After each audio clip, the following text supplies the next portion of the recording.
산업 구조를 바꾸고 일자리를 창출해내지 않으면 일본이 겪은 장기 침체보다 더 긴 장기 침체에 빠질 수도 있지 않나. 지금 젊은 친구들은 성인이 되기 전에 탈한국이 굉장히 많이 일어날 가능성이 있어요. 그러면 사회 전반적인 구조가 다 무너져 내릴 수밖에 없는 그런 굉장히 위기에 처해져 있습니다. 일본 기업들의 인재 전쟁, 일손 부족이 굉장히 심각한 상황입니다.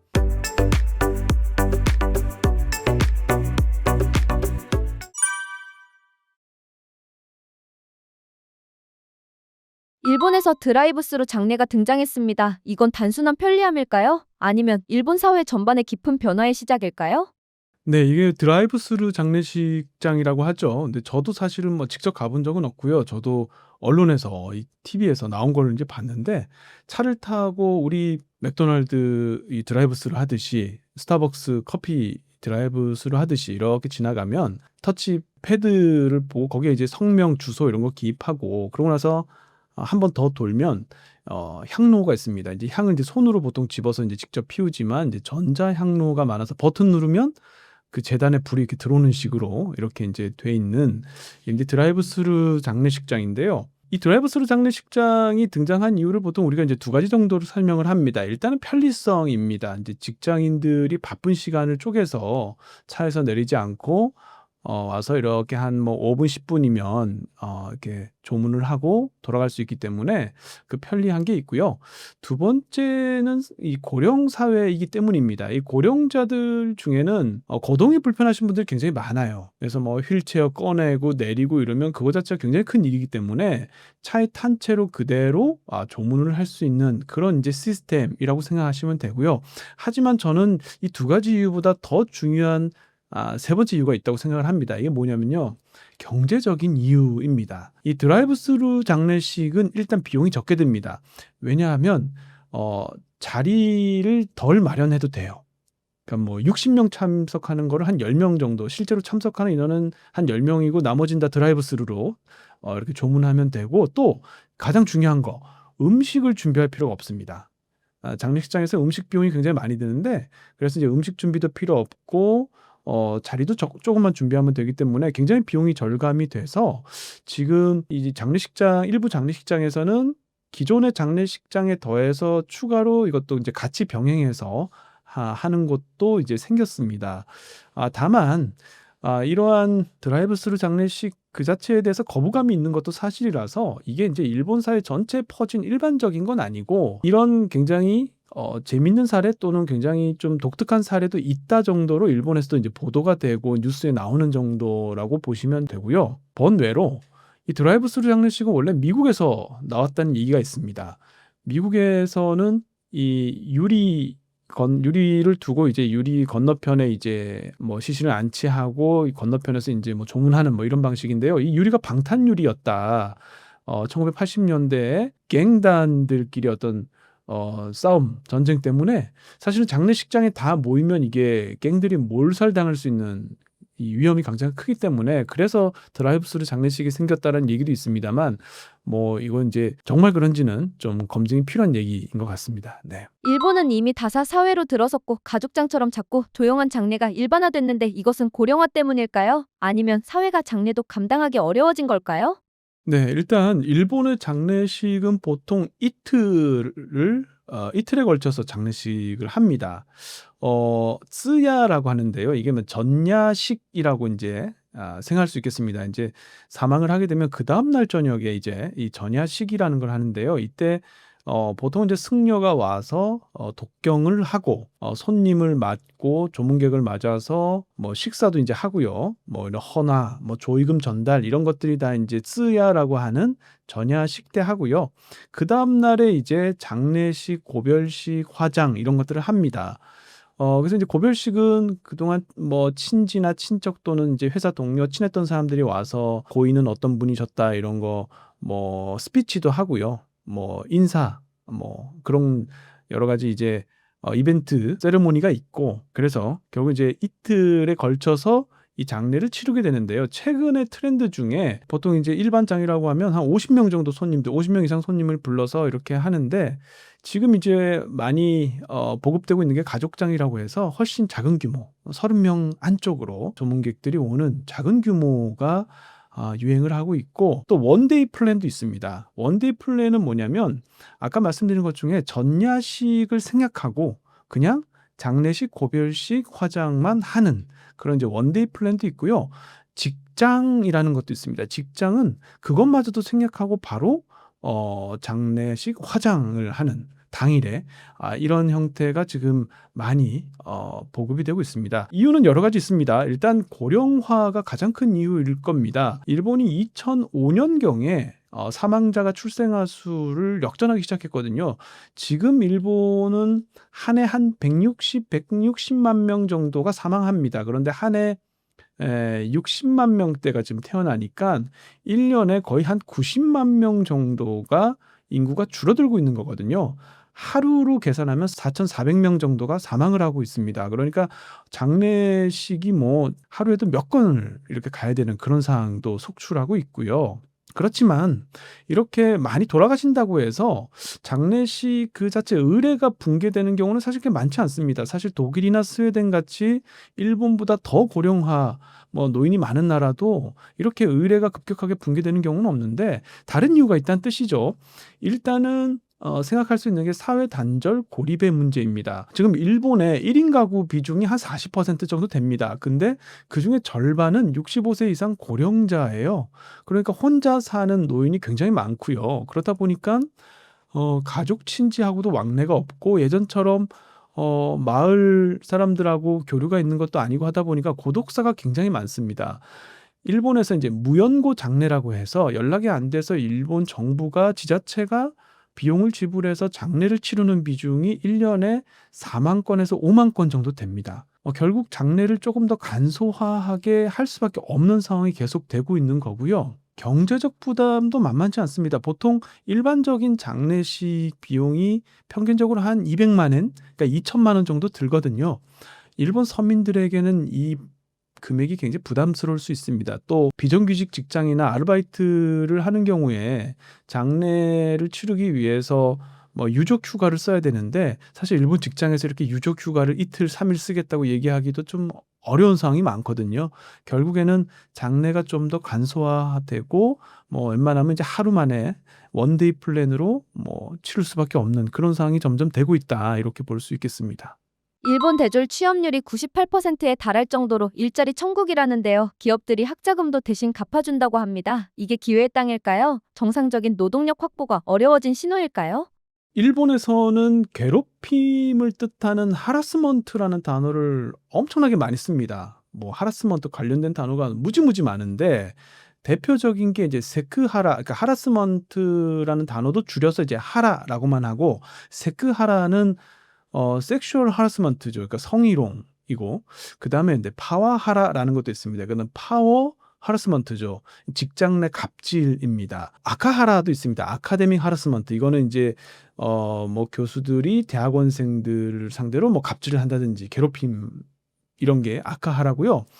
이 정도까지는 이제 이해가 되는데 뭐 이해 안 되는 듣고 나면 하지만 처음에 언뜻 들으면 잘 생각이 안 나는 것들도 많이 있습니다. 예를 들어서 에이하라라고 있습니다. 에이지 하라스먼트. 나이 들었다고 나이 드셨는데 이거 힘들지 않으세요? 이것도 이제 괴롭힘이다. 그래서 에이하라라고 하고요. 마타하라라는 것도 있습니다. 마터너티 하라스먼트인데요. 이거는 임산부 임신했으니까 직장 못 다니지 않아요? 뭐 이런 얘기하는 거 이런 것도 그러고요. 메리지 하라스먼트, 마리하라도 있습니다. 메리지 하라스먼트는 뭐냐면 올해는 결혼해야지 뭐 이런 거 전부 다 하라스먼트인데 이 고용, 그러니까 채용 시장에서도 이 하라스먼트라는 단어를 많이 씁니다. 끝날 종자를 써서 오하하라 하라스먼트라는 말이 있습니다. 오하루라는 게 이제 끝난다는 뜻인데 말하자면 이제 종료 괴롭힘? 언뜻 이해가 안 되는데 이게 뭐냐면 기업이 채용 면접을 하면서 다른 기업에는 면접을 못 가게 한다든지 아니면 면접 단계마다 뭔가 조건을 걸어서 다른 기업의 면접을 안 보고 뭔가를 이 기업에 다닌다는 약속을 해야 그 다음 단계로 넘어갈 수 있다. 뭐 이런 조건을 거는 겁니다. 그러니까 우리가 뭐 가입할 때 필수와 선택이 있는데 필수만 하면 그 다음 단계로 안 넘어가서 결국 선택을 해야 되는 것처럼 면접 볼 때 그런 조항들을 넣는 거죠. 결국에 기업이 이제 우수한 인재를 묶어두기 위해서 그런 압박 수단으로 사용하는 거를 우리가 이제 오아하라라고 하고요. 반대로 오모테나시 하라라는 것도 있습니다. 이건 뭐냐면 오모테나시라는 게 환대를 뜻합니다. 그럼 환대 괴롭힘이잖아요. 말씀하신 것처럼 면접 때 무슨 고급 호텔에서 파티를 열어준다든지 아니면은 좋은 음식점에서 비싼 음식을 사준다든지 아니면 뭐 학자금 대출을 대신 갚아준다든지 이래서 은혜를 입게 해서 미안해서라도 기업을 다른 데 못 가게 하는 발목을 잡는 이게 사실은 좋은 말로는 환대지만 받는 사람은 굉장히 압박일 수도 있거든요. 그래서 이거를 이제 오모테나시 하라라고 하는데 지금 그 정도로 일본 기업들의 인재 전쟁, 일손 부족이 굉장히 심각한 상황입니다. 이런 이제 일손 부족은 구체적으로 언제 나타나기 시작했냐면 2010년대 중반부터 굉장히 심해졌습니다. 그러니까 오모테나시 하라, 오아하라 이런 게 다 2015년 정도부터 나온 단어인데요. 일본의 생산 가능 인구가 감소하기 시작한 거는 90년대 중후반입니다. 그러고 나서 총 인구가 감소하기 시작한 게 2009년, 10년 무렵이에요. 그러니까 2009년, 10년이 되면 생산 가능 인구도 5% 이상 줄어듭니다. 그때부터 점점 취업이 잘 되기 시작을 해서 2010년대가 되면 일손 부족이 굉장히 심각해집니다.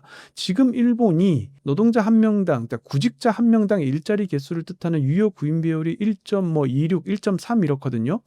구직자 한 명당 일자리가 1.2개 있는 거죠. 굉장히 지금 사실은 일자리가 풍부한 상황이고 실업률은 진작에 3% 이하로 떨어졌습니다. 지금 뭐 2.5%, 2.6%쯤 되는데 이 말은 우리가 이제 자연 실업률이 3% 정도 된다고 합니다. 그러니까 완전 고용 상태가 한 3% 실업률이 존재하는 거거든요.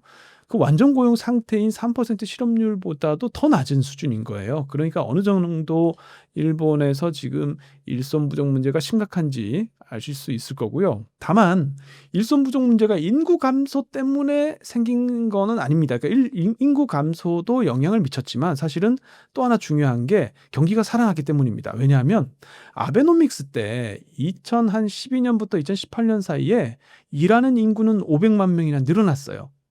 그런데도 일손 부족은 더 심각해졌거든요. 그러니까 인구가 단지 줄어서 일손 부족 문제가 심각한 건 아니고 인구도 줄지만 일본 경기도 그만큼 살아났기 때문에 일자리가 늘어나서 일손 부족 문제가 더 심각해졌다. 이렇게 보시는 게 맞을 것 같습니다. 일본에서는요, 대졸자들이, 그러니까 대학교를 졸업할 때 언제 취업이 결정되냐면 3학년 2학기 때부터 슬슬 취업 준비를 합니다. 그러면 4학년이 돼서 3월 달에 엔트리 시트라는 걸 써요. 이 엔트리 시트가 자기소개서 같은 거거든요. 그래서 이제 여러 기업에 뿌리고 면접도 보고 하는데 일본 기업은 보통 면접을 3번, 많은 기업은 한 5번까지도 봅니다. 그렇게 해서 면접을 다 보면 대충 6월, 7월, 8월에는 취업이 결정이 됩니다. 그러면 내내정이란 걸 받습니다. 이 내내정이 뭐냐면 어떤 기업에 내년 4월에 취직할 거를 내정을 받는다고 하는데 그 내정을 내정받는다 그래서 내내정입니다. 그래서 한 6월, 7월쯤에 내내정을 받고 10월 달이 되면 정식으로 내정식을 치릅니다. 내정식을 치르면 이제 공식적으로 노동계약이 성립하는 거예요. 근데 그때부터 이제 일본의 대학교 4학년들은 놀러 다니거든요. 그러니까 사실상 1학기가 4학년 1학기가 끝날 무렵에는 거의 다 취업이 결정이 된다.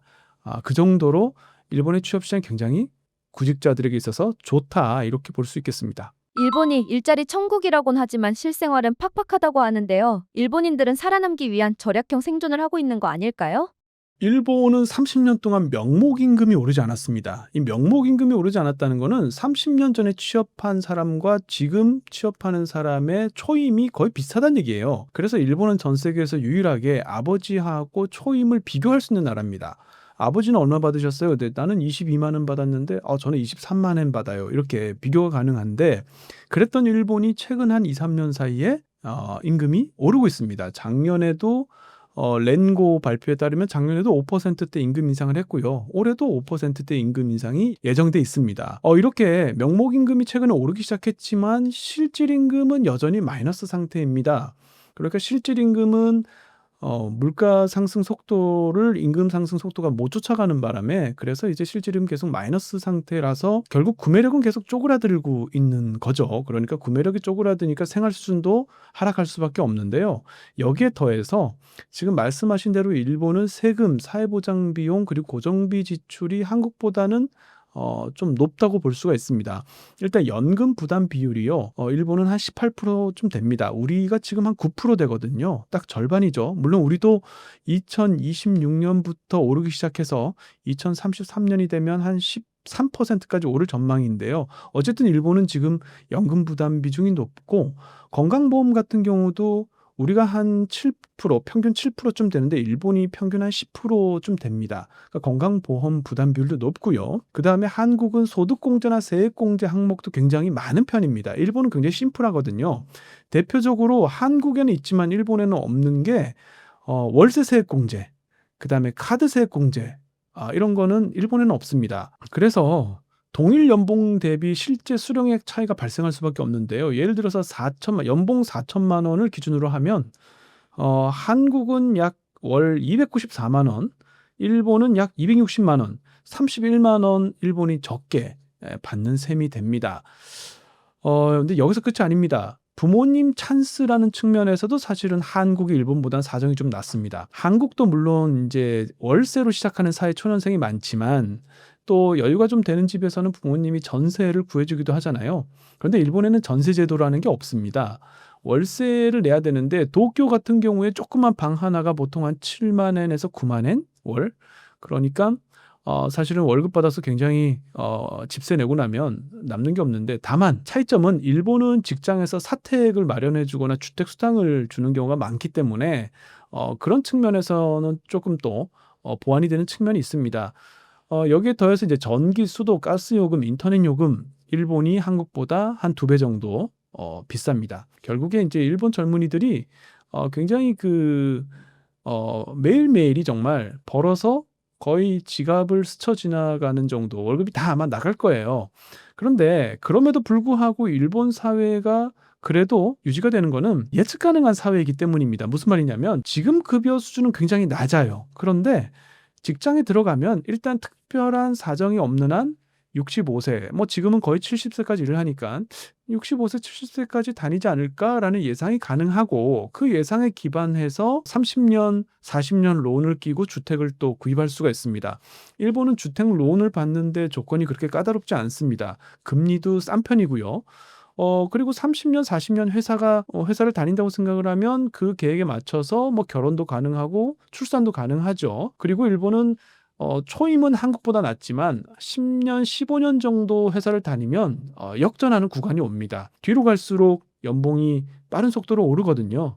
결국에 지금은 굉장히 삶이 힘들지만 장기적으로 가면 생애 총임금이라는 면에서 보면 한국하고 큰 차이가 없기 때문에 초반에는 고생하지만 어떤 예측 가능한 사회 시스템이라는 측면에서 조금 버틸 수 있는 그런 사회다 이런 생각이 듭니다. 일본의 젊은 세대는 희생을 선택하지 않는다고 하는데 기업 구애에 지칠 만큼 워라밸을 추구하는 흐름 교수님은 어떻게 해석하십니까?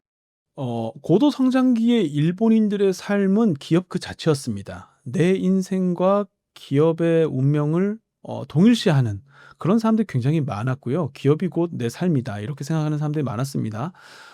그렇게 하면서 표준 가족이라는 개념이 있었습니다. 표준 가족이 뭐냐면 4인 가족이 보통 기준이고요. 정규직 아버지, 전업주부 엄마, 그다음에 아이 둘. 이게 표준 가족이고 이 표준 가족은 기업 입장에서 봤을 때 기업이 책임져야 되는 사실은 생활급이라는 개념으로 4인 가족의 이 생활을 책임진다는 개념이었습니다. 기업 사회주의에 가까운 그런 개념이었는데요. 이건 약간 확대 표준 가족입니다. 이제 사자의 상이라고 일본에서 굉장히 유명한 만화인데 여기 이제 사자애라고 하는 맨 가운데 있는 장녀인데 장녀가 주인공이고요. 나미에하고 후네가 각각 아버지와 어머니고 마스오가 남편입니다. 그러니까 대릴 사위처럼 집에 들어와서 사는데 카츠오하고 와카메 양쪽에 있는 남자애 여자애가 남동생 여동생 그러니까 3남매고요. 옆에 조그만 남자애 타라오는 아들입니다. 그러니까 아들이 있는 젊은 부부가 아버지 어머니랑 같이 살고 남동생 여동생 같이 사는 그런 집인데 이 이름을 보면 그 당시 예전에 고도성장기 일본 사람들이 가족을 어떻게 생각했는지 알 수가 있습니다. 이름을 보면 사자에라는 이름은 소라입니다. 소라. 와카메는 미역이에요. 미역. 가츠오는 가다랑어죠. 우리 가츠오부시 할 때. 타라오는 대구입니다. 대구 생선. 마스오의 마스는 송어입니다. 전부 다 바다에 사는 생물이잖아요. 아버지 이름이 나미해예요. 아버지 이름은 잔잔한 바다입니다. 아버지 속에서 사는 생물들이 가족인 거죠. 엄마 이름은 후네, 배입니다. 배. 그러니까 고도 성장기에 일본인들이 가족을 어떻게 생각했는지 극명하게 드러나고요. 아버지 혼자 벌어서 가족이 모두 먹고 사는 이런 시스템이었던 거죠. 그렇다 보니까 일본에는 주부연금이라는 게 있습니다. 일본의 국민연금, 즉 기초연금은 1호, 2호, 3호 이렇게 세 종류가 있는데요. 1호는 자영업자나 농민들, 2호 보험자는 회사원, 공무원인데 3호 보험자가 웃깁니다. 재밌습니다. 3호 보험자가 재밌는데 이 3호 보험자가 뭐냐면 2호 피보험자의 배우자예요. 그러니까 이 3호는요. 따로 보험금은 내지 않습니다. 그런데 나중에 연금은 받습니다. 그러니까 이걸 주부연금이라고 합니다. 전업주부인데 따로 보험금은 내지 않지만 연금이 있는 거죠. 그러니까 이건 고도성장기의 어떤 표준가족, 아버지가 생계를 책임지고 전업주부인 어머니는 거기에 소속이 돼서 자기 역할을 다 하면 보험금을, 사회보험금을 내지 않아도 나중에 연금을 받을 수 있는 그런 철학이 사실은 여기에 제도에 담겨져 있다는 뜻이죠. 결국 이게 이제 고도성장기의 어떤 기업 내지는 가족에 대한 개념이었다라고 하면은 지금은요 블랙 기업이라는 단어가 한때 굉장히 유행했습니다. 이 블랙 기업은 어떤 기업이냐면 입사 후 3년 이내 이직률이 한 30-40%가 넘는 기업들. 그러니까 내용을 보면 주 60시간, 80시간 근무한다든지 임금이 짜다든지 그다음에 초과 근무를 해도 이건 자발적 노력이다라고 해서 무급 처리를 한다든지 그다음에 퇴사를 못하게 어떤 퇴사하면 불이익이 있을 거야 이렇게 암시한다든지 뭐 노조 활동을 방해한다든지 이런 거를 다 통틀어서 블랙 기업이라고 합니다. 그런데 제가 가만히 생각해 보면 사실 이런 기업들 고도성장기 때는 평범한 기업들이었거든요. 그러니까 고도성장기에는 굉장히 평범하게 받아들이던 것들이 지금 소위 말하는 일본 젊은이 MZ세대는 블랙 기업, 최악의 기업이 된 거죠. 그만큼 젊은이들의 어떤 가치관, 기업을 대하는 태도가 예전 고도성장기의 젊은이들하고는 많이 다르다 이렇게 볼 수가 있을 것 같습니다. 일본의 젊은이들을 단샤리 세대, 사토리 세대 이런 말 합니다. 사토리라고 하는 건 깨달았다는 뜻입니다. 삶의 자세를 봤을 때 뭔가 철학적인 깨달음을 얻고 더 이상 그런 부를 추구하지 않고 심플하게 살려고 한다. 미니멀리즘을 추구한다는 뜻인데요. 단샤리도 비슷합니다. 끊을 단자, 버릴 사자, 떠날 리자잖아요. 끊고 버리고 떠난다는 거잖아요. 굉장히 세속하고 이렇게 결별하는 느낌인데 어쨌든 물건을 과하게 사지 않고 소소한 만족감을 누리면서 소확행을 누리는 그런 세대인데요.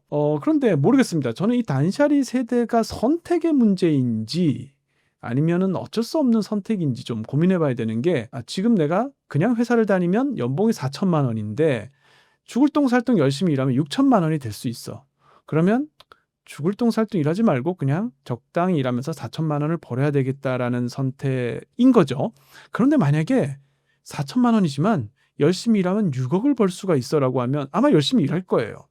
결국 지금 이 일본의 젊은 사람들이 가치관이 변화하고 소확행을 누리는 식으로 바뀌었다는 거는 어떻게 보면 더 이상 이 일본 젊은이들이 자산을 축적할 수 있는 루트도 없고 선배들처럼 금융자산을 축적할 수도 없고 어떻게 보면 절반 정도는 체념한 상태에서 어쩔 수 없이 선택할 수 있는 삶의 방식이었지 않았을까라는 생각도 사실은 듭니다. 일본은 사회적 혼란 없이 조용히 변화를 흡수하고 있다는 평가도 나옵니다. 이런 조용한 적응력 교수님이 보시기엔 강점일까요? 아니면 체념에 가까운 걸까요? 경제학 개념 중에 이제 필립스 곡선이라는 게 있습니다. 실업률과 인플레이션 간의 상관관계인데요. 보통 경기가 좋으면 인플레이션율이 올라가지고 실업률이 떨어지죠. 경기가 안 좋으면 인플레이션율이 떨어지고 실업률이 올라갑니다. 인플레이션을 낮추면서도 실업률을 떨어뜨리는 게 제일 좋은데 사실은 이 해답을 찾기는 어렵습니다. 결국에는 둘 중에 하나를 선택해야 됩니다. 인플레이션도 고통이고 실업률도 고통인데요. 어떤 고통이 클까요? 인플레이션은 모두가 겪는 고통이고 실업률은 아마 해당자만 겪는 고통일 겁니다. 그럼 이제 보통 사람들은 다 실업률의 고통을 선택할지도 모르겠습니다. 왜냐하면 나만 실업의 고통을 겪지 않으면 되니까. 그런데요, 가만히 비교를 해보면 인플레이션이라는 고통은 어쨌든 감내하고 버틸 수 있는 고통이라고 한다면 실업의 고통은 해당자는 적지만 그 사람들에게는 생존이 걸린 문제, 굉장히 심각한 고통이죠. 지금 일본이 보면 인플레이션이란 고통을 겪고 있잖아요. 그런데 그나마 버틸 수 있는 거는 실업의 고통이 굉장히 적기 때문입니다. 일자리가 풍부하기 때문에 어쨌든 임금 수준은 낮을지언정 일자리는 있다는 거죠. 그러면 좀 덜 먹고 아껴야 되고 괴롭긴 하지만 그래도 버틸 수 있는 힘이 되는 거죠. 그래서 결국 핵심은 일자리고요. 좋은 일자리든 나쁜 일자리든 어쨌든 일자리가 있어야 버틸 수 있기 때문에 일본이 지금 버티는 것도 사실은 일자리 때문이다. 아까 4인 가족이라고 했잖아요. 아버지는 정규직, 엄마는 전업주부인데 임금이 계속 감소하니까 아버지만 벌어서는 먹고 살 수가 없습니다. 결국 엄마가 아르바이트라도 해야죠. 그래서 엄마가 비정규직 아르바이트를 하기 시작을 했습니다. 일본의 지금 정규직과 비정규직 비중이 6대 4인데요. 비정규직 노동자의 70%가 여성입니다. 대부분 전업주부가 아르바이트를 하고 있는 거죠. 그래서 그렇게 해서 일본 가정이 어찌됐든 아버지는 정규직 직장, 엄마는 뭐 시간제 아르바이트를 하면서 어떻게 좀 굴러가고 있는 그런 상황이다라고 생각할 수가 있겠습니다. 일본 사회의 흐름이 우리에게도 시사하는 게 적지 않아 보입니다. 지금 우리가 가장 주목해야 할 포인트는 어떤 걸까요? 네, 지금 뭐 우리가 일본을 쫓아가고 있다라고 얘기하는데 인구 감소에 있어서는 사실 쫓아가는 게 아니고 이제는 뭐 앞서가고 있죠. 우리는 합계 출산율이 0.7대이고요. 일본은 1.15 지금 그렇습니다. 인구 감소 속도가 정말 빠르고 따라서 잠재 성장률도 감소하고 노동 생산성도 떨어지고 결국에는 한국도 일본처럼 장기 저성장의 늪에 빠질 위험성이 굉장히 커졌는데요. 우리는 사실 일본보다 더 큰 문제가 있습니다. 우리나라에서 64년에 태어나신 분, 그다음에 74년에 태어나신 분들 사이에 거의 한 해 한 100만 명 가까이 태어나거든요. 이 사람들이 1000만 인구입니다. 근데 이 1000만 인구가 지금 고령자로 편입이 이제 시작이 되죠. 지금 태어나는 아이들은 25만 명이 채 되지 않습니다. 100만 명에서 25만으로 4분의 1이 줄어들었잖아요. 이렇게 인구가 줄어들기 시작하면 이건 확정된 미래이기 때문에 이걸 예측하고 아마 지금 젊은 친구들은 성인이 되기 전에 탈한국이 굉장히 많이 일어날 가능성이 있어요.